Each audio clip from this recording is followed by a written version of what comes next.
Hello and welcome to the pre-match media conference Sri Lanka was England Test Series, which will be known as the Boost Clothing Cup. Can everybody please mute, please? Can everybody please mute? Appreciate if you can mute your.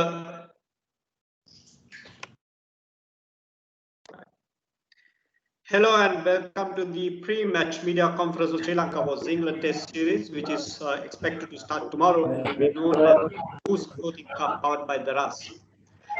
We have with us Dimut Karnataka captain Sri Lanka cricket, also Mr. Stefan Schumacher, the head of sales and marketing of Moose Clothing Company, the title sponsor of the two-match test series. And the format of this press conference, as you all know, that it will be Q&A session. We will be primarily focusing 20 minutes. And first, it will be Dimut Kararatne, the captain, who will answer questions pertaining to tomorrow's game as well as the series commencement. And after that, we will have 5 minutes with Mr. Stefan Schumacher, the head of sales and marketing of Moose Clothing, the title sponsor, and who will explain the association his company has with this particular series. And before we start, I would wish to ask everybody, the journalists, please kindly switch off the cameras, all of your cameras, in order to ensure that we have the focus primarily on the speakers. That will help a smooth flow of this press conference. And once you all do that, we can start Q&A session. Please raise your hands. The questions will be posed based on the first in, first out basis, and Dimut Karnataka will start answering. So, wish to go with Revata Silla. Revata, you can ask the question from Dimut. Just give me a second. Can you hear me, Prasanna? Yes, we can hear. Yes, Revata, you can ask. Please keep your questions short as well. Yeah, Dimut, මූලික වශයෙන් අහන්න උත්සාහ කරන්නේ මේ fitness සම්බන්ධයෙන් මතුවෙච්ච කාරණා කීපයක් පහුගිය සතියේ විශේෂයෙන්ම සවුත් ඇෆ්‍රිකා සංචාරයෙන් පස්සේ මේ සම්බන්ධයෙන් කණ්ඩායමේ මොන ආකාරයේ සංවාදයක්ද තිබුණේ එංගලන්ත ටෙස්ට් තරඟ දෙකට කලින් විශේෂයෙන්ම LPL තරඟාවලිය පොඩ්ඩක් ළඟ වැඩි කියලා කතා වුණා එක දෙවනි කාරණාව ලොක්ඩවුන් එකේ හින්දා ෆිට්නස් අතපසු වුණා කියලා කතා වුණා තුන්වෙනි එක මතයක් ඉදිරිපත් වුණා කාලයක් පුරා හරියට ફોකස් කරලා ෆිට්නස් කරෙන්නේ නැහැ විශේෂයෙන්ම ක්ලබ් ක්‍රිකට් වලදී මේ තත්ත්වය මගහැරෙනවා වගේ කාරණාවක් මේ මූලික කාරණා තුනට අමතරව ඕගොල්ලෝ ටීම් එක ඇතුලේ මේ පිළිබඳ මොන වගේ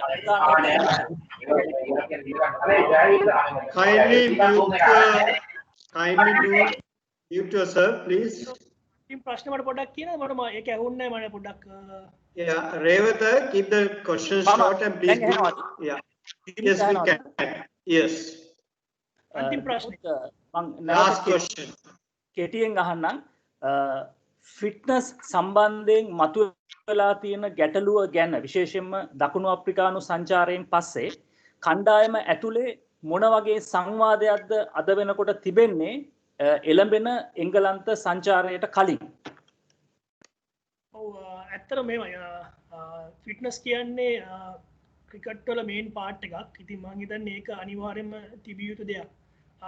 අපි හැමෝම පිළිගන්නවා කොවිඩ් එකේ හින්දා අපිට අපි ට්‍රේන් කරපු ආපු විදිහට අපිට කරගන්න බැරි වුණා. හැබැයි ඒක එක්ස්කියුස් එකක් නෙමෙයි තමන්ගේ ෆිට්නස් ලෙවල් මේන්ටේන් කරගන්න බැරි වෙච්ච එක ගැන. මොකද ප්‍රොෆෙෂනල් ක්‍රිකටර්ස්ලා විදිහට අපි දැනගන්න ඕනේ කොහොමද අපි මේ දේවල් කියන්නේ ටූර් එකක් හරි මොකක් හරි ස්ටාර්ට් කරන්න ඉස්සෙල්ලා අපි කොහොමද ප්‍රිපෙයාර් වෙලා ඉන්නේ කියලා. ඉතින් ප්ලේයර්ස්ලා ගොඩක් දැනන් හිටියා සවුත් අප්‍රිකා ටූර් එක වෙනවා LPL එක ඔන් එකේ තියෙනවා කියලා දැනන් හිටියා. ඉතින් මම හිතන්නේ ඊට ඉස්සෙල්ලා අපිට chance එකක් හම්බුන්නේ නැහැ වැඩි ටීම් එකක් විදිහට ට්‍රේන් කරන්න. මොකද කර්ෆියු සිටුේෂන්ස් එකත් එක්ක නමුත් මම හිතන්නේ ගෙදර ඉඳගෙන තමන්ට පුළුවන් විදිහට අපි ට්‍රේන් කරා. නමුත් මම හිතන්නේ අපි කලෙක්ටිව් ගත්තොත් එහෙම අපිට ඉන්ටර්නැෂනල් ලෙවල් එකක් කම්පීට් කරන්න තරම් මම හිතන්නේ ලොකු එකක් කරන්න හම්බෙලා නැහැ. කියන්නේ හැමෝටම නෙමෙයි සමහර ප්ලේයර්ස්ලට. ඒක ගැන අපි දැන් ගොඩක් කන්සර්න් කරනවා. මොකද LPL එකේ ඉඳලා අපිට ටීම් එකක් විතර ට්‍රේන් කරන්න හම්බුන්නේ නැහැ. ඊට පස්සේ අපි කෙලින්ම සවුත් අප්‍රිකා වලට ගියා. ඒදී ඉන්ජරිස් ගොඩක් වුණා. දැන් අපි දන්න අපිට කොතනද වෙච්ච අඩුපාඩුව මොනවද වුණේ කියලා දන්න අපි දැන් මේන්ලි අපි කන්සර්න් කරනවා ෆිට්නස් ගැන මොකද අපි දැක්ක මේ ස්කොඩ් එකේ අවිෂ්ක ෆර්නෑන්ඩෝ හිටියා ඔහුගේ ෆිට්නස් ලෙවල් ෆේල් ඉඳ අපි ඔහුව ස්කොඩ් එකෙන් ඉවත් කරන්න වුණා ඉතින් අපි දැන් ඉඳන් කොහොමත් දැන් මේ කොවිඩ් එක කොහොමත් අපිට දිගටම තියෙනවා ඒක කවද නැති වෙයිද කියලා අපි දන්නේ නැති හින්දා අපේ මේ මේන්ටේන් කරන එක ප්ලේයර්ගේ රෙස්පොන්සිබිලිටි එකක් ඉතින් ඒක එයා දැනගන්න ඕනේ කොහොමද ඒක ට්‍රේන් කරන්නේ Tamanට හම් වෙන වෙලාවෙන් හෝ තමන්ට කරන්න පුළුවන් හැකියාවක් තියෙන ඕනම වෙලාවක ඒක මේන්ටේන් කරගන්න දැනගන්න ඕනේ. ඉතින් ඊට පස්සේ අපි ටුවර්ස් වල සිලෙක්ට් කරද්දී ඉංග්ලන්ඩ් ටුව එකට නෙමෙයි මොකද ඉංග්ලන්ඩ් ටුව එකට සවුත් ආෆ්‍රිකා ගිහිල්ලා ඇවිල්ලා සතියක් කාලයක් ඇතුළත සෙල්ලම් කරන හින්දා නමුත් අපි වෙස්ට් ඉන්ඩීස් ටුව එක ස්ටාර්ට් කරනකොට අපි මේන්ලි ෆිට්නස් ටෙස්ට් තියලා ඒ වලින් කවුද පාස් වෙන්නේ ඒ ඔක්කොම බලලා තමයි අපි ප්ලේයර්ස් ලව ඊට පස්සේ සිලෙක්ට් කරන්නේ. Thank you. Yeah, we are going for Andrew Fidel Fernando of Trick Info. Andrew can ask. Dimuth හෙට මේ දැන් ආබාධ තත්ත්වයත් එක්ක මම හිතන්නේ ප්ලේයර්ස් කීප දෙනෙක් ආබාධ තත්ත්ව වලින් ආයේ නැවත කණ්ඩායම ඇතුළට එනවා. මේ මොකද්ද කවුද දිනේෂ් චන්දිමාල් සහ ඇන්ජලෝ මැතිව්ස් උඩ පෙළේ ශ්‍රී ලංකාවේ ඒක අපිට බලාපොරොත්තු වෙන්න පුළුවන්ද? අනිත් එක මේ පන්දු යවන්නන් අතර කොහොමද කවුද මම හිතන්නේ සුරංග ලක්මා සහ ලහිරු කුමාර දෙන්නම ෆිට් නමුත් ඔවුන් 11ට එනවද කොහොමද ඒ ට්‍රික් කියන්න?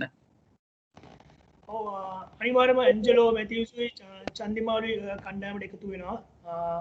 ඊට අමතරව අපි බලුවොත් එම බෝලිං ලයින් අප් එක ගැන කතා කරොත් සුරංගගේ වර්ක් ලෝඩ් එක අපි තාම පොඩක් බලලා මොකද අපිට ඊයේත් අපිට හරියට ට්‍රේන් කරගන්න හම්බුන්නේ නැහැ. අදත් අපිට පොඩක් ට්‍රේන් කරගන්න හම්බුන්නේ නැහැ. ඉතින් ඒ හින්දා අපිට අපි දැනට ස්කොඩ් එක 13කට අපි සිලෙක්ට් කරලා තියෙනවා. අපි තාම ෆයිනල් එඩිෂන් එක අරන් නැහැ කවුද ප්ලේ කරන ෆාස්ට් බෝලර්ස්ලා කියලා. මොකද තාම සුරංගගේ ඉන්ජරි එකෙන් පස්සේ රිකවර් වෙලා එයාගේ වර්ක් ලෝඩ් එක බලන්න ඕනේ. මොකද ලොකු වර්ක් ලෝඩ් එකක් සුරංගට අපිට දෙන්න බැරි වුණා. මෙහෙට ඇවිල්ලා මේ ක්වොරන්ටයින් පීරියඩ් එකයි ප්ලස් ට්‍රේන් කරන්න හම්බුන්නේ නැහැ වැස්ස හින්දා. ඉතින් මේ දේවල් පොඩි මේකක් තියෙනවා. අපි නමුත් හෙට උදේට අපි ගිහලා බලනවා අපි පොඩි ෆිට්නස් ටෙස්ට් තියලා කොහොමද ඒ කියන්නේ ආබාධ වලින් රිකවර් වෙලා ඉන්න අයට කොහොමද උන් ෆුල් ෆිට්ද මැච් එක සෙල්ලම් කරන්න කියලා සුරංගගේ තමයි ගොඩක්ම අපි කන්සර්න් එක තියෙන්නේ. සුරංගව තමයි අපි මේ තරගයේ සෙල්ලම් කරන්න ගොඩක්ම අපි ප්ලෑන් කරන් ඉන්නේ. සුරංග ෆිට් නැති වුණොත් විතර අපි ගොඩක් වෙලාවට අපිට ඉන්න හසිත ෆර්නෑන්ඩෝ විශ්ව ඉන්නවා දුෂ්මන්ත චමීර ඉන්නවා අවසාන තරගයේ සෙල්ලම් කරපු. ඉතින් උන් තුන් දෙනාගෙන් කෙනෙකුට අවස්ථාවක් හම්බෙන්නේ පීඩා කරන්න. Sachin Piris, you can ask a question. Dimuth අපි දැක්කා ශ්‍රී ලංකා පුහුණු කාර්යමණ්ඩලයට අලුත් නිලධාරියෙක් ආව ග්‍රාන්ට් ලුඩ්. ඔහු සමග කොහොමද කණ්ඩායම වැඩ කරේ? විශේෂයෙන් ෆිට්නස් ෆෝකස් කරලා තමයි අපිට දැන් ෆිට්නස් තමයි ලොකුම ප්‍රශ්නේ. කොහොමද ඔහුගේ කණ්ඩායමට දුන්න දායකත්වය? ඔහු දැන් ඔහු අපිත් එක්ක ජොයින් වෙලා තාම පොඩි කාලයයි. ඉතින් අද තමයි මමත් ඔහුත් එක්ක වැඩ කරන්න හම්බුනේ. මොකද අද තමයි ට්‍රේනින් බ්ලොක් එකක් අපිට තිබ්බේ ඔහුත් එක්ක කරන්න. නමුත් ඔහු ඇවිලින්නේ ජාතික කණ්ඩායමේ විතරක් බලන්නේ නෙමෙයි මුළු ශ්‍රී ලංකා ක්‍රිකට් එන්ටයර් ක්‍රිකට් එක බලන්න ඇවිල්ලා තියෙන්නේ. ඉතින් ඔහු අපිත් එක්ක මේ දවස් දෙක ඉඳලා මම හිතනවා සෙනසුරාදා ඔහු පිටත් වෙනවා ශ්‍රී ලංකා ක්‍රිකට් අපේ මැක්ස් එකට. ඉතින් ඉතින් ඔහු අපේ ඇකඩමි හැම දෙයක්ම ඔහු බලා ගන්නවා. මම හිතන්නේ ඉතින් තාම මට ඇත්තටම දෙයක් කියන්න බෑ ඔහු ගැන. මොකද ඇවිල්ලා දවස් දෙක තුනක් ඉඳලා අපි බලමු. මම හිතනවා මොකද ඔහු ලබාගෙන තියෙන අත්දැකීම් එක්ක බලද්දී මට හිතෙනවා ඔහු ලොකු සේවාවක් කරයි කියලා ශ්‍රී ලංකා ක්‍රිකට් ආයතනයේ. Danushka Ravind. දෙමුත් දැන් බැලුවම කණ්ඩායමේ මේ අංක 3 පිතිකරුවා දැන් ඔයයි කුසල් ජනිතුයි ආරම්භක පිතිකරුවන් විදිහට ක්‍රීඩා කරාම අංක 3 සඳහා තාම ස්ථිර කෙනෙක් නැහැ. ඕෂධ ප්‍රනාන්දු ආබාධවල තත්ත්වෙන් එළියට ඇවිල්ලා තියෙනවද නැත්නම් එතකොට දැන් අලුතෙන් කණ්ඩායමට එකතු කරලා තියෙනවා මේ රොෂෙන් සිල්වා. මෙයාගෙන් කවුද අංක 3 සඳහා යොදා ගන්න බලාපොරොත්තු වෙන්නේ? ඕෂධ ගැන කතා කරොත් ඕෂධ ෆිට්නස් මම හිතන්නේ දැන් ඔහු රිකවර් එකගෙන එනවා. සුවාතට හැරිලා තියෙන නමුත් මම හිතන්නේ ඔහු තාම අපි බලාපොරොත්තු වෙන 100% මට්ටමක තාම ඔහු නැහැ. ඒ හින්දා අපි ඔහු මේ තරගයට ඔහු අපි සිලෙක්ෂන් 15ට ඇතුල් වෙලා නැහැ. අපිට ඉන්න ලයින් මෙන්ඩිස් රොෂෙන් සිල්වා ඉතින් ඒ තුන් දෙනාගෙන් ගොඩක් වෙලාට ලහිරු තිරිමාන්න හෝ කුසල් මෙන්ඩිස් තමයි ක්‍රීඩා කරන්න ගොඩක් වෙලාට. මොකද අපි දන්නවා දගපන්දු යන්නන්ට හොඳට ක්‍රීඩා කරන්නේ නම්බර 3. මොකද නම්බර 4 5 ඇන්ජලෝ එන ඉඳ ඇතුළේ නම්බර 6 නිරෝෂන් දික්වලට හිමි වෙනවා නොම්බර 7 වනිදුට හිමි වෙනවා. ඉතින් ඒ හින්දා අපිට බැටිං ලයින් අප් එක ගොඩක් තියෙන හින්දා අපි බලන්නේ නොම්බර 3 ස්ථානයේ තමයි ගොඩක්ම. ඉතින් ලහිරු තිරිමාන්න හෝ කුසල් මෙන්ඩිස් ක්‍රීඩා කරන්න බොහෝ දුරට ඉඩ තියෙනවා. ස්තුතියි.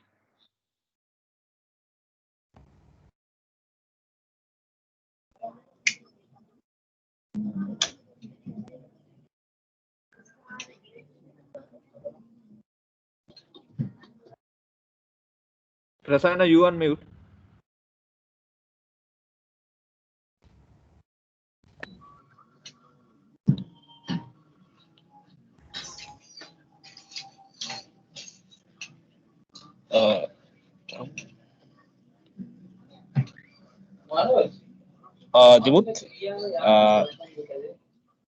දිමුත් මට දැනගන්න පුළුවන් විශේෂයෙන්ම මේවර දැන් කණ්ඩායම මේ වසරේ ශ්‍රී ලංකා කණ්ඩායම තරඟාවලි ගණනාවක් ක්‍රීඩා කරන්න නියමිතව තිබෙනවා. දැන් වරින් වර ශ්‍රී ලංකා කණ්ඩායම වෙනස් වෙනවා.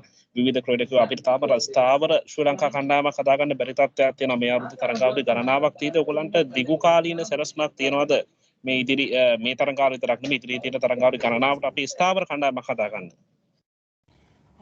ඇත්තම කිව්වොත් අපිට ස්ථාවර කණ්ඩායමක් ඉන්නවා. නමුත් අපිට මේ ප්‍රශ්නේ උනේ අපි දීර්ඝ කාලීනව අපි ක්‍රිකට් ක්‍රීඩා කරලා නැතුව ඉඳලා එකපාරට සෙල්ලම් කරද්දී මේ ඉන්ජරි එක්ක තමයි අපිට ගොඩක් ක්‍රීඩකයෝ කණ්ඩායමට ඇතුළත් කරගන්න උනේ. එහෙම නැති වුණොත් අපි බැලුවොත් එimhe සාමාන්‍යයෙන් අපේ හොඳම සයිඩ් එකේ හිටියා නම් අපි මම හිතන්නේ අපිට ලොකු හොඳ ස්ථාවර කණ්ඩායමක් ඉන්නවා. එක් දින වන් ඩේ මේ දෙකේම එක් දින ටෙස්ට් දෙකේම ස්ථාවර කණ්ඩායමක් ඉන්න අපිට. ඒ එක්කම අපිට වෙනමම බෑකප් එකක් අපි තියාගෙන ඉන්නවා ඒ ක්‍රීඩකයන්ට ආදේශ කරන්න. ඉතින් මම හිතන්නේ මේ ඉන්ජරිස් එක්ක තමයි අපිට පේන්නේ ක්‍රීඩකයෝ ගොඩාක් එනවා යනවා වගේ. නමුත් මම හිතන්නේ අපි මේ ෆිට්නස් ලෙවල් එක අපි ඔක්කොම හදාගත්තට පස්සේ මේ ඉන්ජරි කන්සර්න්ස් ඔක්කොම නැති කරගත්තට පස්සේ මම හිතනවා අපිට වෙස්ට් ඉන්ඩීස් තරගාවලියේ ඉඳන් අපිට හරි 11ක් හරි 15ක් හරි ස්කොඩ් එකක් අපිට දිගටම මේන්ටේන් කරගෙන යන්න පුළුවන් කියලා.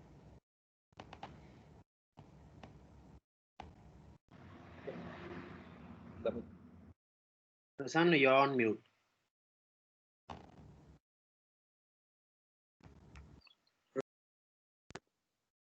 Rory, can you hear me?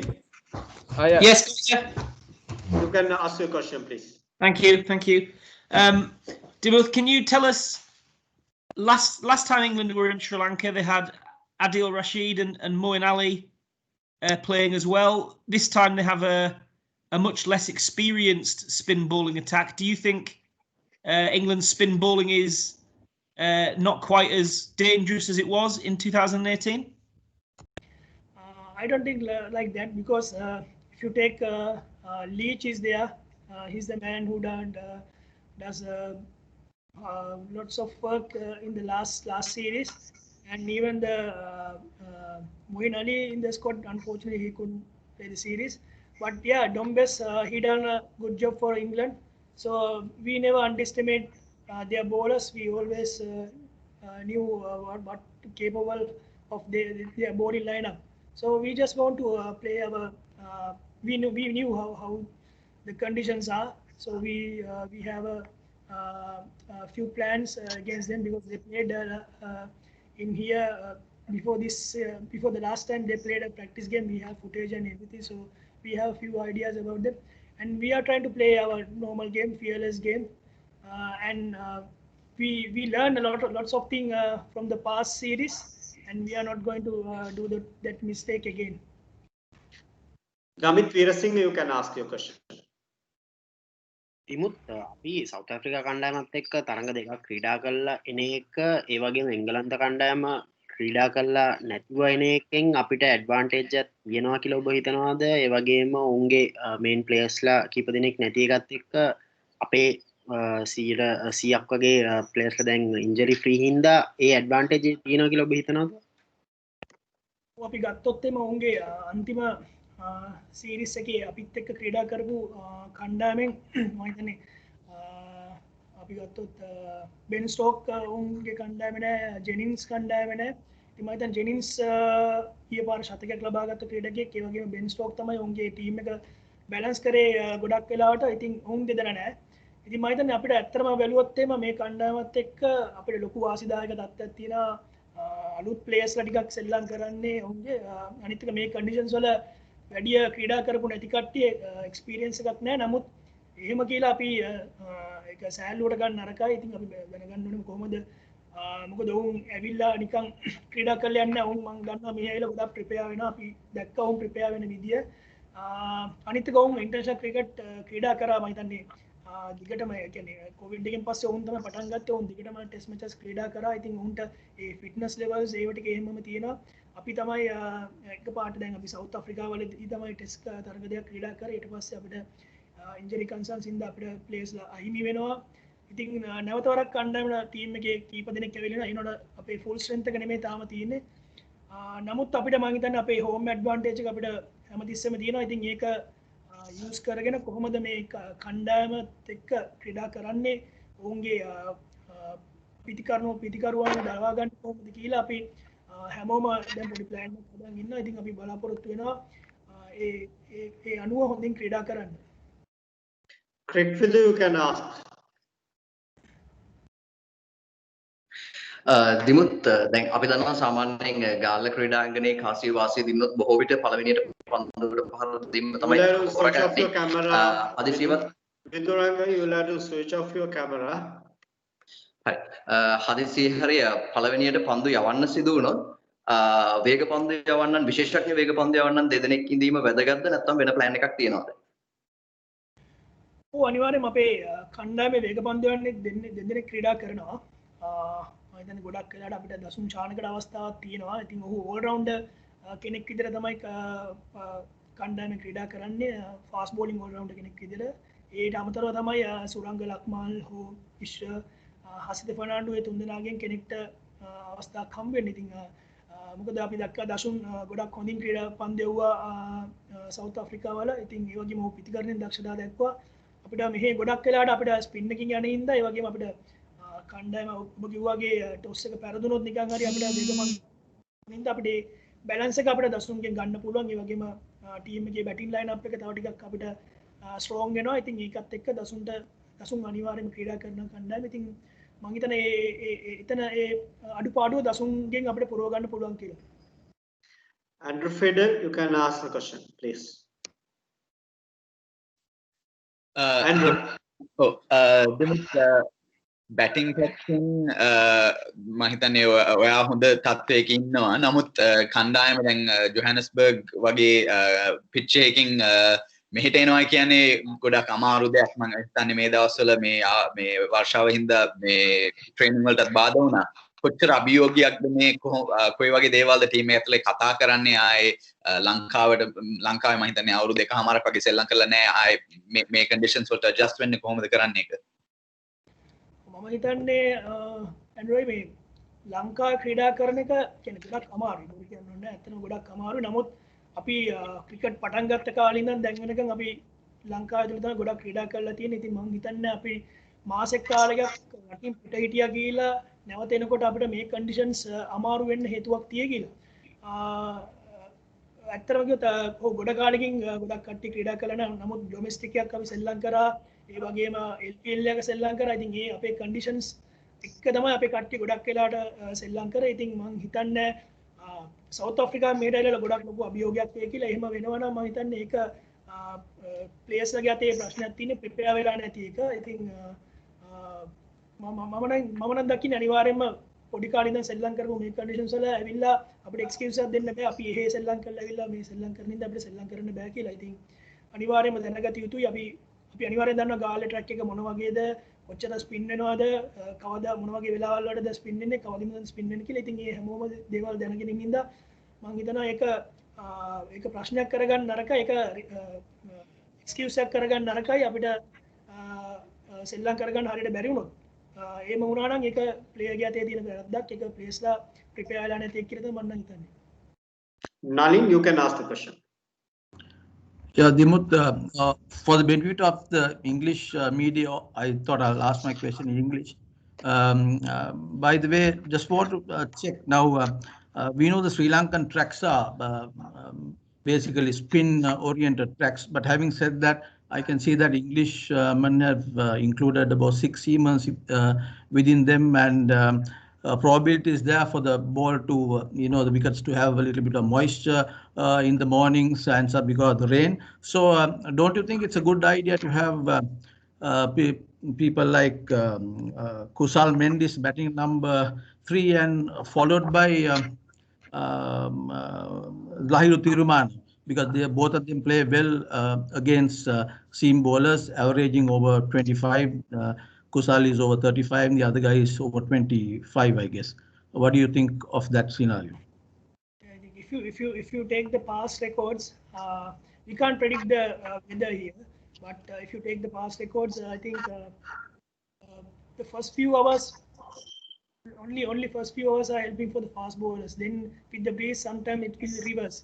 But I think the main thing, here the major roles are playing in the with the spinners. So I think and if you take Mendis or Lahiru, only one can play in the side.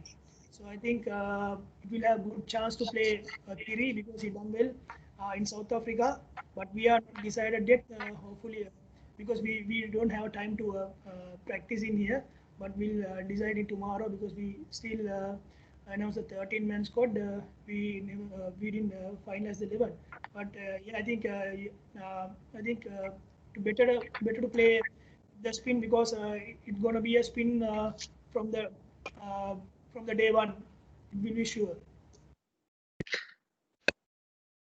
With that, we are actually ending the Dimut's Q&A session, which is 20 minutes. Dimut just stay in line. So we are actually going into the title sponsor, the Moose Clothing Cup, powered by the Rust. And we do have the head of marketing, sales and marketing, as I told, Mr. Stefan Schumacher, who will explain the association his firm has with the upcoming series. Stefan, up to you. Yeah. Thanks, Prasanna. Firstly, we're really proud to be sponsors and proud to bring you the Moose Clothing Cup, and really excited about this tournament. A little about our company and the association. We are a truly homegrown brand, but we want to go international, and we have international connections, and we retail in international markets. But we feel that cricket is an ideal platform for us to actually bring our presence forward to the international community and for us to be recognized as an international brand. We also know that cricket is a passion for all Sri Lankans, and it's for everyone, and so is our clothes. So we feel this association is great for us, and we're really excited about this partnership. A little bit more, we are a young company. We've been around since 2018. We believe in giving phenomenal value. We believe in giving you the highest value actually at the lowest possible retail prices, which we are known for, and we've captured the market in Sri Lanka with this formula, and we really look forward to this partnership taking us forward and making our brand recognized in Sri Lanka. That's excellent briefing, Stefan. Anybody who wants to ask a question from the title sponsor, the Moose Clothing? Namit, you can ask your question, please. Stefan, is there a reason why you all chose this series? Because you all want to move into the England market? No, it's actually because we really like Test cricket, and we feel that this is the ideal platform for us to be present in. Any more questions? Nali, you want to ask a question? I can see your hands raised, Nali. Okay, we do have 2 minutes. Stefan, what about your brands? Just if you can explain to the audience. Sure. So we started initially in Sri Lanka in 2018, and we moved to India subsequently, and we are looking to be a pan-India brand. Hopefully by the end of this year. This is our goals. We have also moved into Europe, and we are looking to retail on Amazon. And hopefully, maybe in the next 3 years, we want to be a truly regional brand, retailing in the Middle East, in Singapore, and working with major retail chains around East Asia and Asia. And in the next 3 years, hopefully being a truly international brand. we actually want to make Sri Lanka recognized. And I mean, we feel that there are no clothing brands really that have put Sri Lanka on the map for garments. And this is actually our aspiration. Thank you, Stefan. Excellent plans. And as you all know that normally Sri Lanka Cricket used to have a inaugural press conference at the start of every series, but this time we were not able to have one. That is the reason that we have Stefan Schumacher at this press conference, because it is our responsibility to look after the commercial partners of Sri Lanka Cricket as well as the game of cricket. And with that, we are wrapping up the press conference. All the best, Dimut Karunaratne, for the 2 series coming up, as well as Stefan for your company's future endeavors, as well as thank you very much for the journalist. Thank you. Thanks. Thank you.